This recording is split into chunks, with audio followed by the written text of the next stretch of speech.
तुम्हारे अंदर भी कहीं मिस्टेक है। तुम अपने अंदर की मिस्टेक नहीं देखते, दूसरे की मिस्टेक देखते। और कोई अगर तुमको कुछ कह भी रहा है तो तुम्हें अपने से वैराग दिला रहा है। तुम किस भाव से उसके एक्शन को लेते हैं? अपने से वैराग दिला रहा है, तुम्हारे अंदर भी कहीं मिस्टेक है, कमियों को पॉइंट आउट कर रहा है। मन तो तुमको सारा दिन कहता है तुम बहुत अच्छे हो। मन किसी का थोड़ी कहता है कि हम बुरे हैं। ऐसे उसका मन भी नहीं कहता होगा कि वो बुरा है। जो तुमसे बुरा चलता है, तुमको लगता है वो बुरा है, लेकिन वो थोड़ी समझ रहा है कि हम बुरे हैं। वो भी अपने को राइट समझता है। तुम राइट समझते हैं, वो भी राइट समझता है। और अगर तुम अंदर में दोष रखते हैं या उसकी गलतियों को देखते हैं, तो वो तुम्हारी गलतियों को देख रहा है। दोनों में अंतर क्या हुआ? वो तो अज्ञानी है, तुम तो फिर भी ज्ञानी है। तुम अगर अज्ञानी की मिस्टेक्स देखते हैं और उसको सुधारना चाहते हैं, तो तुम ज्ञानी होके जो मिस्टेक्स करते हैं, मिस्टेक देखने की मिस्टेक करते हैं, ये भी तुम्हारी मिस्टेक है। तुमने भगवान कहाँ देखा? तुमने भी उसको शरीर माना, कोई रिश्ता माना, कोई नाता माना, कोई बात मानी उसकी, उसमें कोई स्वार्थ रखा। तुम निस्वार्थ हैं तो तुमको किसी से भी कोई गिला शिकवा नहीं होगा। हम अपने माँ बाप में भी कोई इच्छा रखते हैं, मान लो, और वो हमको नहीं पूरी करते, तो हमारी आशाएं ही तो हमको दुखी करती हैं कि हमारे माँ बाप को ऐसे चलना चाहिए, हमारे बहन को ऐसे चलना चाहिए, हमारे पति को ऐसे चलना चाहिए, या हमारी पत्नी को। मतलब जो ज्ञान तुम अपने लिए सुनते हैं, वो ज्ञान तुम उनके ऊपर थोपते हैं। उनको सर्व से प्यार करना चाहिए। उनसे जब हम नहीं मांगते हैं तो वो हमको क्यों डांटते हैं, वो हमको क्यों ऐसे बोलते हैं? तुम्हारा कर्म भी तो है उनके साथ। कर्मों के कारण तुम एक दूसरे के साथ रहे। कर्म प्राणी है, बोला ही जाता है कर्म प्राणी। जब कर्म प्राणी है और ऋणानुबंधन है, कोई ऋण लेके आए, कोई ऋण चुका रहे हैं, कोई नए ऋण तैयार कर रहे हो, ये भी है। ऐसा नहीं है कि तुम्हारे अंदर कोई ऋण नहीं है। तो कई भाव अंदर से आते हैं, कई भाव समझने पड़ते हैं एक दूसरे के, और चेंज अपने को ही करना है। ज्ञान का पहला ही पॉइंट दादा ने बोला, change your self, change your attitude, change your vision. तुम अपना विजन, तुम अपना दृष्टिकोण चेंज करो, तुम अपने को चेंज करो, एटीट्यूड को चेंज करो। क्या पता तुम्हारा ही एटीट्यूड सही नहीं हो, क्योंकि अगर हम मन में भी किसी के लिए द्वेष रख के चलेंगे तो उसके वाइब्रेशंस भी तो उसको पहुंचेंगे। जिनके साथ हम बैठे उनके भी वाइब्रेशंस टच करेंगे, हमारे उसको लगेंगे, उसके हमको लगेंगे, क्योंकि जीव भाव अभी है। सबका कारण तो एक ही है कि जीव भाव अभी गया नहीं है। जब जीव भाव चला जाए तो कुछ लगेगा ही नहीं। इन्हीं बातों से ही तो निर्लिप्त होना है। जो बातें हमको तंग करती है उन्हीं से छूटना है।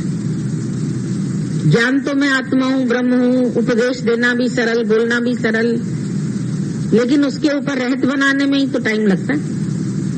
आए तो है हम अपनी रहनी बनाने के लिए, और फिर हम दूसरे की रहनी देखते हैं।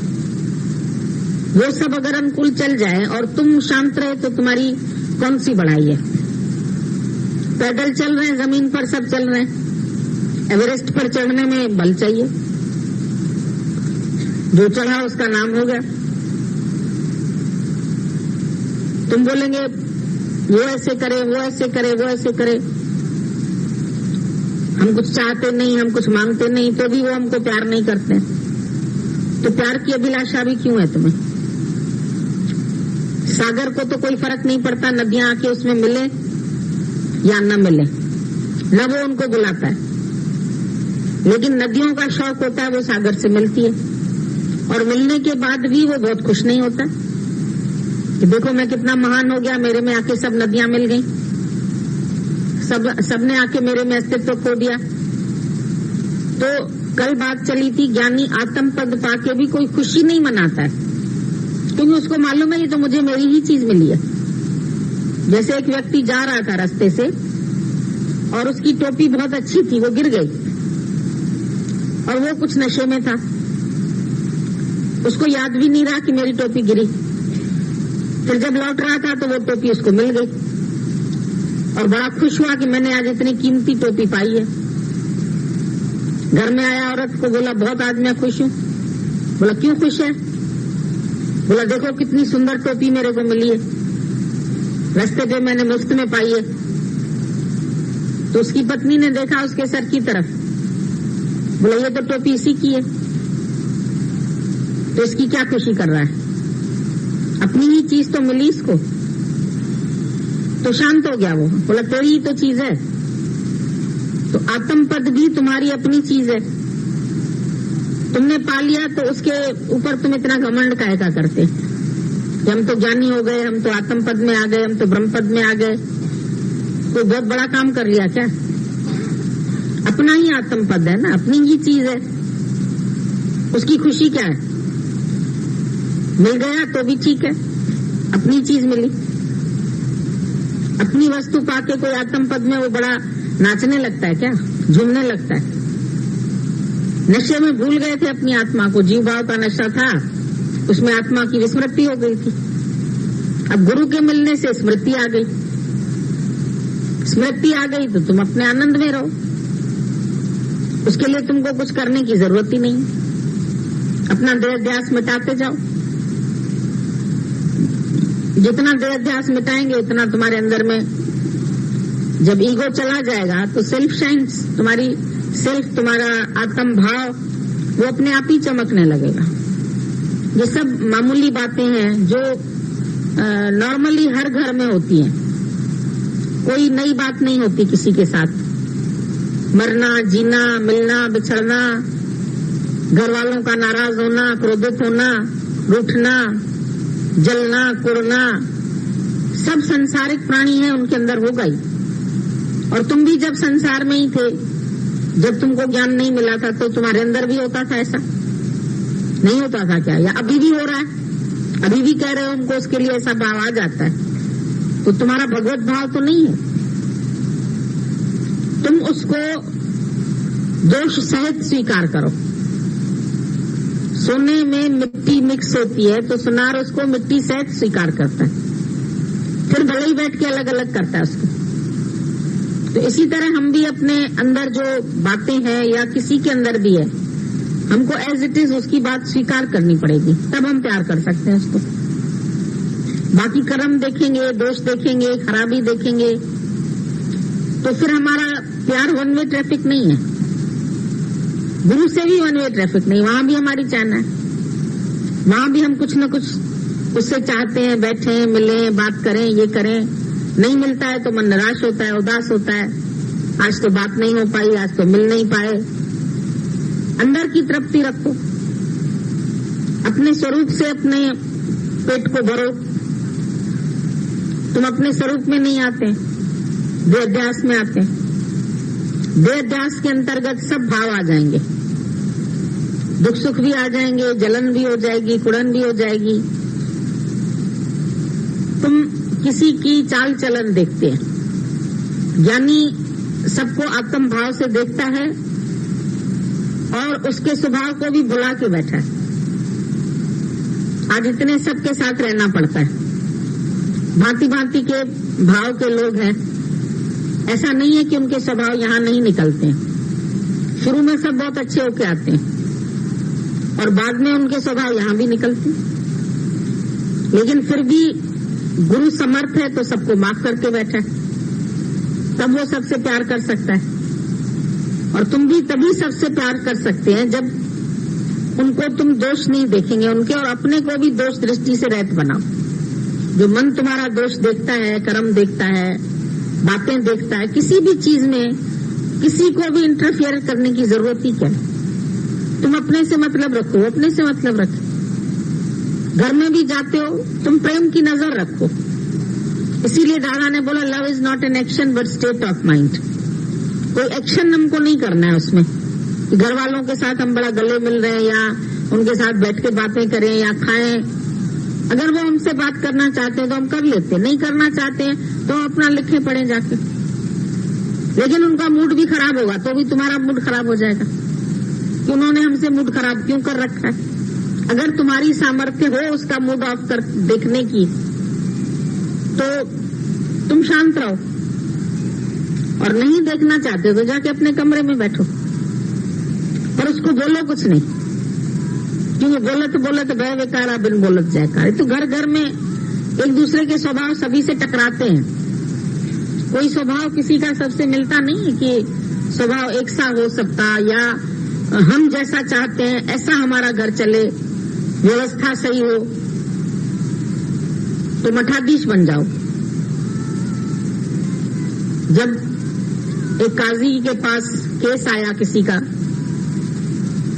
उसमें एक साधु था और एक कुत्ते ने आके फरियाद की, बोला इस साधु ने मेरे को डंडा मारा। बोला क्यों मारा? तो साधु खड़ा था, बोला मैंने अकारण तो नहीं मारा इसको डंडा, लेकिन इसने मेरा जामा खराब कर दिया था। अपनी कीचड़ थी शरीर में, वो मेरे इसमें लगा दी, पास में आके खड़ा हो गया। जब कीचड़ लगा दी, गंद से सना हुआ था ये कुत्ता, तो मैंने इसको लाठी लगा दी। तो कुत्ते ने बोला मैं तो जरा निर्भय था कि एक साधु के पास से जा रहा हूं, कम से कम ये तो मुझे कुछ नहीं कहेगा, मेरी मलिनता को नहीं देखेगा, मेरे गंद को नहीं देखेगा। लेकिन जब इसने भी डंडा मार दिया तो इसमें और संसार वालों में क्या फर्क हुआ? तो काजी ने बोला भाई ये तो बात सही है, क्या अंतर हुआ? फिर तो कोई अंतर हुआ ही नहीं। बोला अच्छा अब तुम ही बताओ कि इसको क्या सजा दे। बोला मेरे में साधु के, ये साधु नहीं है, इसका जामा उतरवा दो और इसको मठाधीश बना दो। तो मठाधीश जो है वो सबसे ज्यादा ऐब देखता है। जो मठाधीश बनेंगे ना तो सारा दिन भौंकते रहेंगे, उनको बोलने की आदत पड़ जाएगी, तुम ऐसे करो, तुम ऐसे चलो, तुम ऐसे नहीं करो, तुम वैसे नहीं करो। तो अपना ज्ञान ध्यान तो उसको भूल जाएगा, अपना उद्धार भूल जाएगा। वो मठाधीश मठी संभालता रहेगा, ये ऐसे होना चाहिए, ऐसे होना चाहिए, ठीक नहीं है, ये खराब है, तुम गलत हो, तुम सही हो, तुमने देर क्यों लगाई, तुम इतनी देर बाथरूम में क्यों ना आए? अरे भाई किसी को देर लगती, किसी को जल्दी, तुम परेशान क्यों होते हो उसी से? तुम दूसरे में चले जाओ, दूसरी जगह चले जाओ, अपने को चेंज करो ना। कोई जाएगा तुम ठक ठक ठक ठक ठक उस बेचारे को परेशान कर देंगे अंदर। नहा रहा है उसको नहाने दो अच्छे से, उसमें भी तुम तंग करेंगे। कोई लिख रहा है तो उसको तंग करेंगे, यहाँ नहीं लिखो वहां बैठ के लिखो, उसकी एकाग्रता भंग कर दी। यहाँ नहीं करो वहां करो, ऐसा नहीं करो ऐसा करो, तुम झाड़ू लगाओ, तुम पोछा लगाओ, तुम काम करो, तुम खाना बनाओ, दिन भर एक दूसरे से भौंकते रहेंगे। तुम सफाई क्यों नहीं करती है, तुम गंदा छोड़ के आती है। घर में यही हाल होती है सास बहू की, यहाँ पर यही हाल है। फिर एक दिन ऐसा आता है बहू तुमको निग्लेक्ट कर देती है, बात ही नहीं करेगी। वहां के लोग भी तुम्हारी इज्जत नहीं करेंगे अगर तुम सारा दिन टोका टाकी करेंगे। तुम यहाँ बैठो, तुम वहां बैठो, तुम ऐसे करो, तुम ऐसे करो। तो मठाधीश की ड्यूटी बहुत खराब होती है और बहुत ज्यादा ही कर्म बनाता है। तुम अपने सुधार के लिए आए, अपना उद्धार कर लो। सबके बातों से तुम्हारा कोई मतलब नहीं है। अगर यही व्यवहार सारा दिन देखते रहे तो शायद किसी से प्यार नहीं कर सकते। घर में भी तुम सबका व्यवहार देखते, ये कैसे चला, वो कैसे चला। हर एक अपने स्वभाव संस्कार से चलेगा। भगवान ने भी बोला इसमें किसी का भी दोष नहीं है। अगर हम दोष देखेंगे, किसी के स्वभाव संस्कार में जाएंगे तो हम उसको प्यार नहीं कर सकते। प्यार होगा आत्म दृष्टि से। देह में सब विकार होते हैं, पर गुरु हमको देह से ही मुक्त करता है, अपने अहंकार से ही मुक्त करता है। और अहंकार अगर बीच में है तो प्यार नहीं, प्यार है तो अहंकार नहीं। अहंकार से हम अपने आप को बहुत अच्छा समझते हैं, बहुत होशियार समझते हैं, बहुत अकल वाला, बहुत मैनर्स वाला अपने आप को। तो देह तो हुई, देहाध्यासी तो रोज 1000 गौओं की हत्या करता है, करोड़ गाय की हत्या करता है। तो देहाध्यासी क्यों बनते हो? जब किसी को भी तुम देह करके देखते हो तो तुम भी देह बन गए ऑटोमेटिक। तुम्हारे अंदर आत्म भाव नहीं आया। तुम फिर जीव भाव के अधीन हो गए, मन के अधीन हो गए, और मन तुमको चला रहा है। जब तक तुम किसी के दोष नहीं देखेंगे तब तक प्यार करते हैं। आजकल लव मैरिज सब असफल जा रही है। क्यों? पहले लव करते हैं, मैरिज हो जाती है तो मुसीबत हो जाती है। एक दो लवर थे, आपस में बहुत प्रेमी थे, और जो दो प्रेमी थे इतना जबरदस्त आपस में प्यार था। एक प्रेमी का कोई गलती हो गई उससे, उसको जेल की सजा मिली 22 साल तक के लिए, उम्र कैद। जब उसको सजा मिली तो लड़की बोल रही थी मैं तो इसके बिना जी नहीं पाऊंगी, मैं मर जाऊंगी, मुझे इससे जरूरी मिलना है। उसने जाके बहुत सोर्स लगा के जेल के जो बड़ा था उससे बोला हमको कम से कम दिन में एक बार 2 घंटा मिलने को, बस जब तक ये जेल में रहेगा मैं रोज इससे 2 घंटा मिलने आऊंगी। उन्होंने बोला चलो, थक जाएगी, रोज कहां तक आएगी 2 घंटा। अलाउ कर दिया उसको, आ जाना। वैसे तो जेल में इतनी देर किसी को मिलने नहीं देते, तो ये रोज जाती थी। शाम को 4 बजे पहुंचना होता था। बहुत अच्छा अच्छा कुछ बना के ले जाती थी, कभी खाना बना के ले जाए, कभी चीज बना के ले जाए। उसको जाके वहां बहुत खुश करती थी। उसके दिल में प्यार होता था। पता नहीं कैसे वो 2 घंटे जैसे लगता था जल्दी खत्म हो गए, और वो जाती रही। कभी आंधी आई, कभी तूफान आया, कभी बर्फ की बारिश पड़ी, तो भी जाती रही। बड़ा अटूट प्यार है दोनों का। वो फिर कविताएं बनाता था, कोई बातें बनाता था, वो सब इसको सुनाता रहता था। आज मैंने तेरे लिए ये बनाया, ये शायरी बनाई, ये लिखा, वो लिखा, बहुत प्यार से। धीरे धीरे उनके 22 साल कैसे कट गए पता ही नहीं चला, और 22 साल उनका प्रेम बरकरार रहा। इतने दिन किसी का प्रेम चले।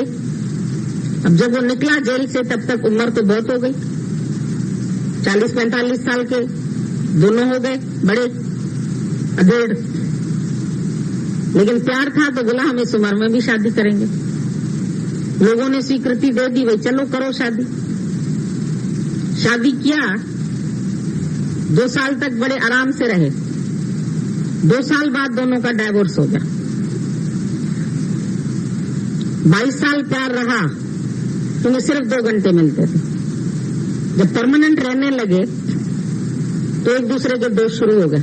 देखना, तुम ये करते हो, तुम वो करते हो, तुमने जूता ठीक से नहीं रखा, तुमने चादर ऐसे क्यों रखी, यहाँ कमीज क्यों उतार के रखी, बाथरूम में वाइपर नहीं चला के आए। इतना झगड़ा दोनों का हो गया, जो आखिर दोनों डाइवोर्स लेके अपना अलग अलग रहने लगे। तो तुम जब शुरू में आते ना, गुरु से भी अत्यधिक प्रेम होता है। थोड़ी देर आते हो, मिलते हो, सत्संग सुनते हो, ये पॉइंट अच्छी लगी, वो पॉइंट अच्छी लगी, चले जाते। जब रहने लगते हो तो वहां भी कर्म देखना शुरू कर। सत्संगियों के कर्म देखोगे, उनके कर्म देखोगे, उनके कर्म रह नहीं पाओगे। इसीलिए हमसे कई लोग बोलते हैं हम घर से बहुत दुखियारे हैं, हम परेशान हैं, हमें कोई भी काम बता दीजिए, यहाँ परमानेंट रख लीजिए। हम कहते हैं और सब कर देंगे, ये गलती नहीं करेंगे। ये दादा ने हम लोग को शुरू से मना की कि किसी को भी परमानेंट नहीं रखना, क्योंकि वो रहेगा उसका प्यार खत्म हो जाएगा। वियोग प्रेम का जीवन है, संयोग प्रेम की मृत्यु। अगर लैला मजनू का भी संयोग हो गया होता तो उनकी कहानी न बनती। उनका वियोग हुआ, दोनों मर गए, मिले ही नहीं, ससुई पन्नू नहीं मिले, उनकी भी कहानी बन गई, प्रेमियों की लिस्ट में आ गए। सोनी महिवाल, सबकी कहानी बनी। उसमें दिखाया इश्क में जान गंवाई, उनकी जान चली गई लेकिन शादी नहीं हुई, मेलाप नहीं हुआ। सिका शाल न मिला, मता मिलन रही माठ अच्छी वनी। तड़प में रहो, उसमें यादगिरी ज्यादा। सारा दिन तड़पती थी, 2 घंटे कब आएंगे वो मिलेंगे, 2 घंटे कब आएंगे उसके इंतजार रहता था सारा दिन। और सिर्फ अच्छाइयां ही दिखती थी कि इतना शायरी लिखता है हमारे लिए, इतने अच्छे भाव है, मेरे लिए संगीत है, मेरे लिए गाना बनाया, मेरे लिए ये किया। और वो कहता था देखो मेरे लिए ये लेके आई, ये लेके। सारा दिन चिंतन में जाता था, प्रेम में, और 2 घंटा मिलने में पता नहीं कैसे बीत जाता था। लेकिन जब मिल गए तो दोषारोपण। तो तुम बिहेवियर देख के किसी का तुम्हारा प्यार खत्म हो जाता। जहां तुम किसी का भी बिहेवियर देखेंगे, उस पर नजर चली गई, उसके बाद तुम न माँ को प्यार कर सकते, न बाप को कर सकते, न पत्नी को, न पति को। पर उसको छोड़ के अगर तुम आत्मक प्यार करो,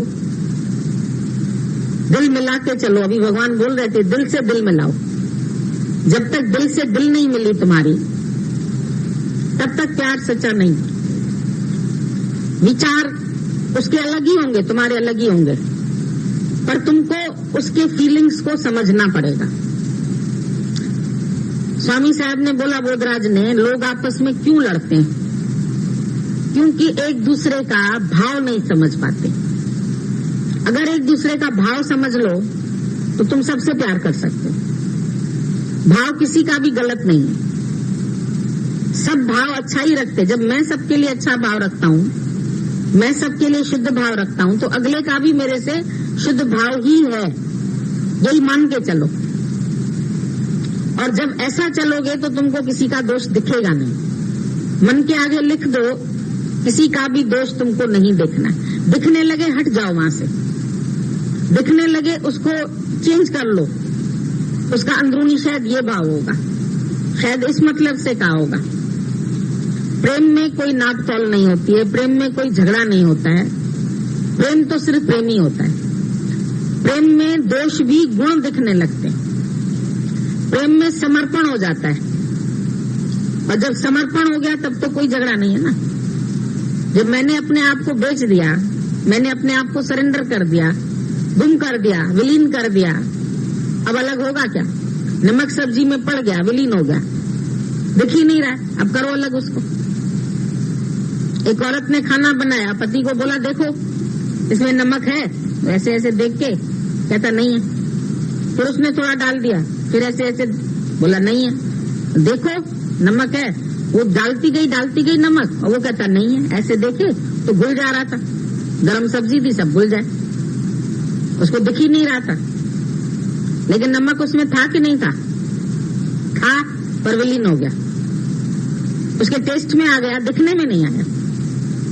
तुम बोलते हमको ब्रह्म दिखने में नहीं आता, लेकिन तुम्हारे टेस्ट में तो आ जाएगा, अनुभव में तो आ जाएगा। किसी ने लिखा है कि प्यार तो शरीर से ही होगा। अगर शरीर से ही प्यार है तो मुर्दे को प्यार क्यों नहीं करते? उसको घर से क्यों निकाल देते? प्यार तो शरीर से ही होगा, बात तो शरीर से ही होगी। लेकिन शरीर की बात जब तक करोगे तब तक सुख नहीं होगा। जब अपने को भी शरीर से परे महसूस करोगे, होगा तो शरीर से। आओगे तो रथ पर चढ़ के ही, और अंदर आने के लिए तो रथ बाहर छोड़ना पड़ेगा। ऐसे ही परमात्मा से विलीन होने के लिए तो देहाध्यास गुम करना। देह नहीं गुम करेंगे। तुम लोग सोचते हैं देह टूट जाएगी घड़े की तरह, ऐसे नहीं टूटेगी। देह अध्यास खत्म हो जाए, जो फीलिंग है, देह अध्यास भी तो एक फीलिंग है। मुर्दे में वो फीलिंग नहीं रही, मर गया। देह हूं ये फीलिंग है, क्या है? फीलिंग ही है ना।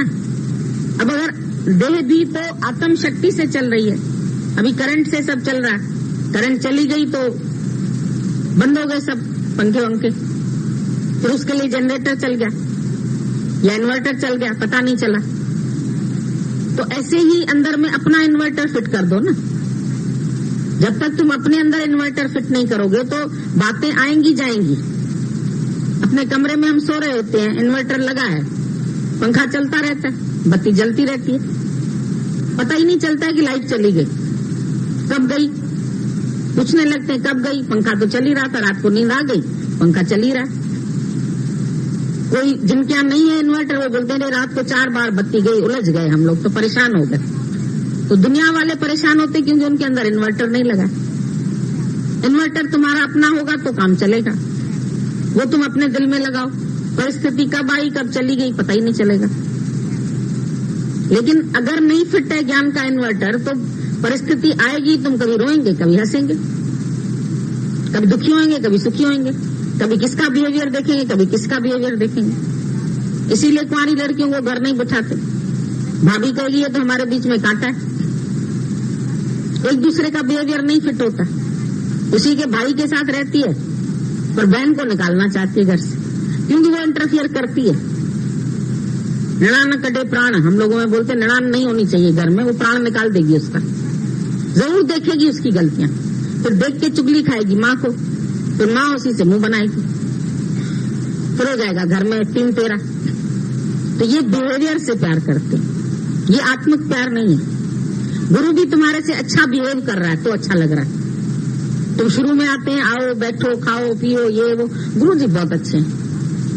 समझो गुरु जी ने 1 महीना नहीं बात की, विवेकानंद से नहीं बात की रामकृष्ण ने, उसने बोला मैं तो दर्शन करता हूँ ना, कोई बात नहीं, न करे बात, वो अमर हो गया प्रेम। लेकिन अगर वो उसका बिहेवियर देखता, 1 महीने से बात नहीं की, लो दूसरा कोई आ गया तो इनको हमारी परवाह नहीं। पहले हमारी बहुत परवाह होती थी, बड़ी खातिरदारी होती थी, बड़ी इज्जत मिलती थी। वो ठीक है, शुरू में गुरु अट्रैक्ट करने के लिए तुम्हें सब कुछ कर सकता है, तुम्हारे ऊपर सब न्योछावर कर सकता है। उसके लिए फल भी छुपा के रखता था, खाना भी छुपा के रखता था रामकृष्ण। लेकिन एक वक्त आया बात भी नहीं कर रहा। हो सकता है उसमें भी गुरु देख रहा हो कि इसका अगर प्रेम अमर है तो ये नहीं छोड़ सकता है।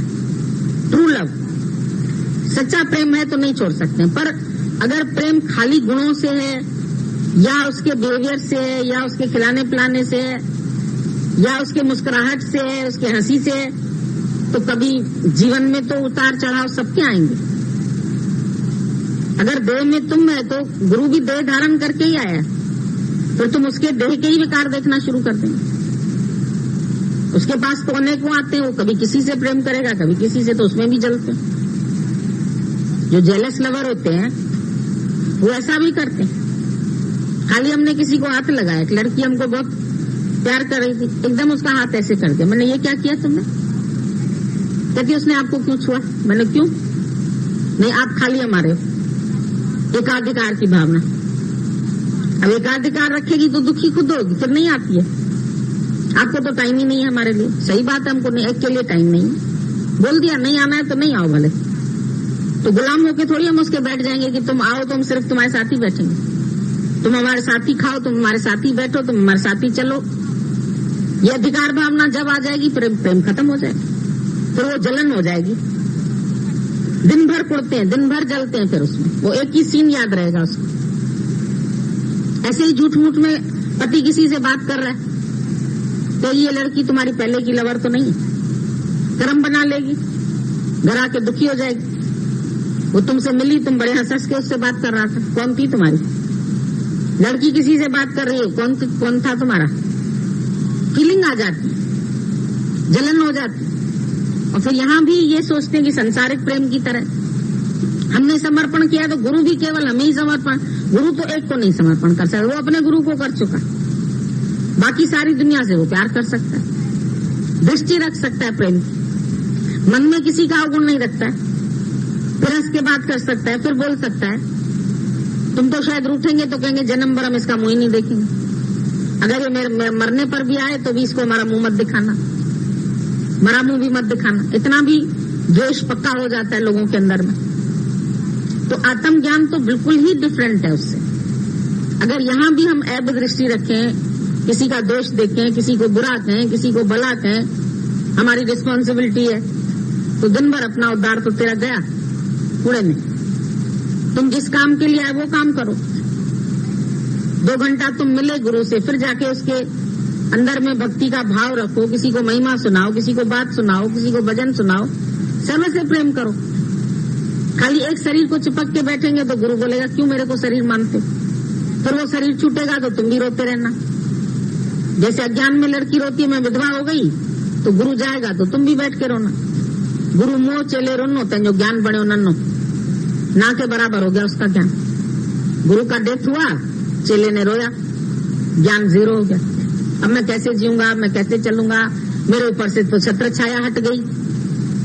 हम गए थे एक बार, एक संत थे चेलाराम, उनकी एक शिष्या थी, उसने बहुत सत्संग किया था, बहुत नाम था उसका, और उसने अपने कई डिसाइपल्स भी बनाए थे।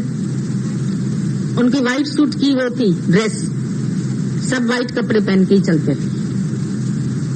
तो जब उसका शरीर शांत हुआ, कैंसर में हुआ, तो हमको बोला गीता भगवान ने जाओ देखाओ तुम लोग।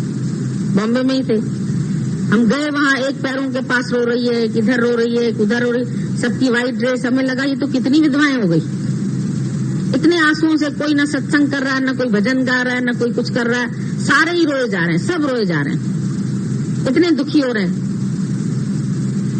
और कैसेट चल रही थी उनके गुरु की, बस उन्होंने उसके जो वाणी थी उसकी कैसेट चला रखी थी, बाकी सब ऐसे मुंह लटका के बैठे हुए थे। भगवान ने बोला क्या देख के आई? हमने कहा बहुत फर्क देख के आए।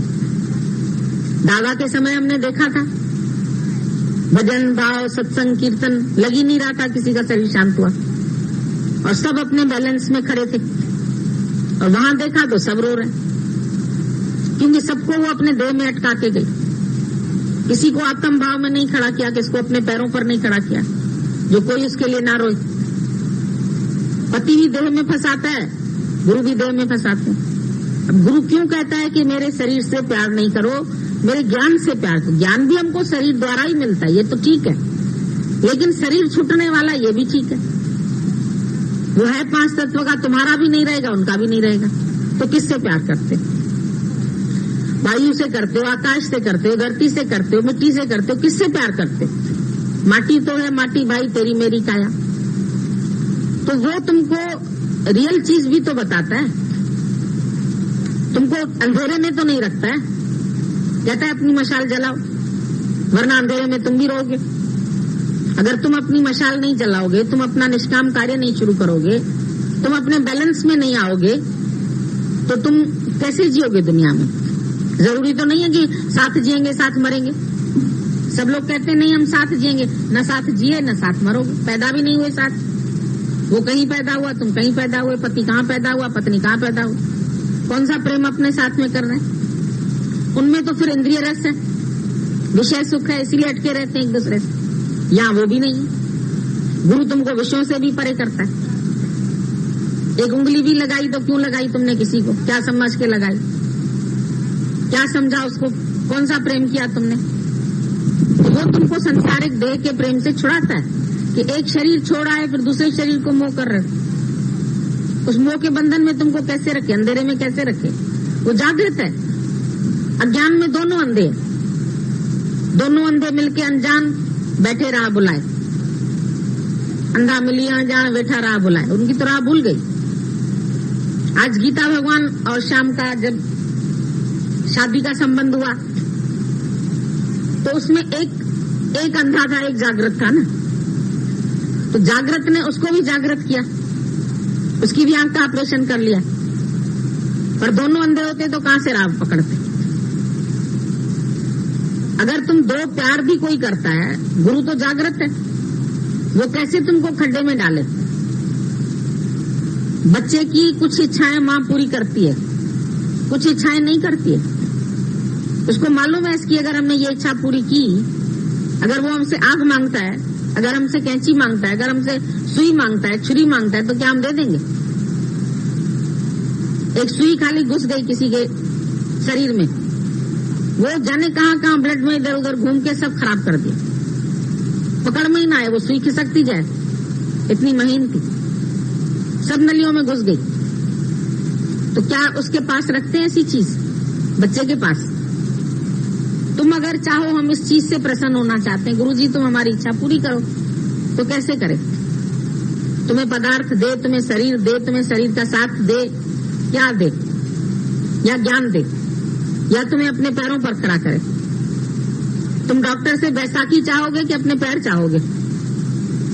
बैसाखी चाहिए तो अलग चीज है, और कहोगे मेरे पांव काट के हमारे को बैसाखी का सहारा दे दो, तो तुम गुरु के भी बैसाखी का सहारा लेना चाहते, वो कैसे देगा तुमको? और ये होगा ही नहीं। जन्म जन्म का साथ है हमारा तुम्हारा, ये तो दुनिया के गाने पर तुमने भी एक गाना बना लिया। जन्म जन्म का साथ है तो साथ आत्मिक साथ है, योग भ्रष्ट योग युक्त होने के लिए आता है। हर एक योग भ्रष्ट ही योग युक्त होने के लिए आता है ना। तुम भी योग युक्त बनो, आए हो योग तुम्हारा परमात्मा से हो जाए। जिस वासना से, जिस इच्छा से तुम बिछड़ गए थे, अब वो वासनाएं खत्म करो और उससे अपना योग लगाओ, अपनी समाधि में आओ। ज्यादा बातें करने से क्या फिजूल बातें करनी? तेरा ही मोह तुझको कब से, उधर से मोह निकालते इधर मोह। चलो अच्छा हुआ संसार के तुम्हारे आधार छूटे, वो भी ठीक है, चलो हो गया। लेकिन जिंदगी भर तो लैला मजनू होके नहीं घूमेगा गुरु। जिंदगी भर तुम्हारे पीछे घूमे, तुम उसके पीछे घूमे, तो पागलपन होगा। फिर वो रिलेशन हो जाएगा तुम्हारा। और अगर गुरु तुमको नहीं सावधान करेगा तो तुम आगे भी नहीं सावधान करोगे। अगर तुम्हारे में भी कोई शरीर में फंस जाएगा तो तुम उसको छुड़ाओगे, क्योंकि तुमने गुरु का आदर्श देखा है। वरना तुम भी लैला मजनू होके बैठ जाओगे उनके साथ, फिर खाओगे मार। जब वो कभी उनका प्यार घट गया तो निकालेंगे, कहेंगे एक कोल्ड ड्रिंक भी पिलाई थी, उसका भी पैसा तुमसे लूंगा, वसूलूंगा। गुरुजी सुना हमने, हमको बड़ी हैरानी हुई। हमने जितना खर्च तुम्हारे ऊपर 12 साल किया है, पेट्रोल का खर्चा किया है, कोल्ड ड्रिंक का खर्चा किया है, वो सब खर्चा हम तुमसे ही निकलवाएंगे। हमारा कर्जा है तुम्हारे ऊपर। उसे पूछो गधे किया क्यों था खर्चा, और दूसरे गधे ने पिया क्यों उसकी कोल्ड ड्रिंक। ये भी सावधान होने के लिए हमारे ऐसे ऐसे एग्जाम्पल्स आते हैं, तो हम तो उससे भी सावधान होते हैं, तुमको भी सावधान करते हैं। दादा ने सावधान किया। खाली एक दिन वॉकिंग पर निकला और माई कहने लगी, अरे जरा अंदर आ जाइए ना, गरम गरम फुल्का बनाया है, पराठा बनाया है, हमारा बहुत भाव है गुरुजी, खा लीजिए। दादा खाइए। दादा ने भाव में आके शायद खा लिया एक बार। एक दिन बोलती ऐसे ही थोड़ी ज्ञान सुनाया है, मक्खन रोटी भी तो खा के गया हमारे से।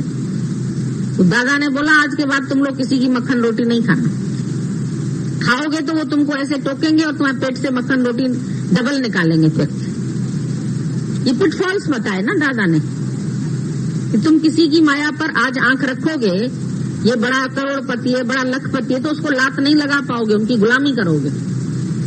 आ जाए कोई लखपति, वो हमारे लिए कुछ नहीं है। बेमस्त फकीरी वो मुझको शाहों की भी परवाह न हो। अंदर में ज्ञानी बहुत बेपरवाह होता है, फिक्र रहित होता है। ब्रह्म ज्ञानी माना क्या? फिक्रों से खाली, बेफिक्र बादशाह। जो बेफिक्र है वही बादशाह है। अगर तुमको किसी की फिक्र है, आदमी की, औरत की, लड़की की, लड़के की, तो तुम ब्रह्म ज्ञानी नहीं हो। ये सोच लो। फिर अपने आप को ब्रह्म ज्ञानी डिक्लेयर मत करो। फिक्र हो रही, आगे कैसे खाएंगे, कहाँ से खाएंगे, कौन खिलाएगा, कौन चलाएगा, फिक्र है तुम्हें? तुम बेफिक्र कहाँ है? बाप मर जाएगा तो कहाँ से खाएंगे, नौकरी हट जाएगी तो कहाँ से खाएंगे। पैदा होते ही नौकरी कर रहे थे क्या? तब कहाँ से दूध पी लिया तुमने, कहाँ से पालना मिल गया तुम्हें? पैदा होते ही कोई सर्विस करने लगे थे क्या तुम लोग? जब सर्विस का आधार हो गया तुम्हें, ऐसा भी शरीर हो जाएगा, नहीं कर पाओगे सर्विस तो कहाँ से खाओगे? फिर नहीं खाओगे, मर जाओगे। कहाँ कहाँ तुमने अपना आधार फंसा रखा है, किस किस बात की फिक्र करते हो? सत्संग में तो आ जाएं, फिर गुरुजी आप रख लेंगे हमें। हम भी मजेदार, हम कहते हैं सिग्नेचर सारे घर वालों के करवा के आओ, नो ऑब्जेक्शन, तब हम रखेंगे तुम। एक लड़की उस दिन भी हमको मिली कि हमारे घर वाले कह रहे हैं या तो तुम बुढ़े से शादी करो, उसके 2 बच्चे हैं, खुद भी 35-36 साल की थी। बोले भाई कहता है या उससे शादी करो या घर से बाहर निकलो, और हम अपना जीवन सत्संग में देना चाहते हैं, तो आप मुझे यहाँ कोई काम बता दो। मैंने क्या क्या जानती हो? पहले तो मैंने सब पूछा उससे, सिलाई जानते हैं, फलाना जानते हैं, फलाना जानते हैं। हमें ठीक है, हम तुमको रख लेंगे, लेकिन हमारे पास एक चिट्ठी लिखवा के ले आओ कि तुम्हारा भाई हमारे ऊपर केस तो नहीं करेगा कि हमारी लड़की को तुम भगा के ले गए।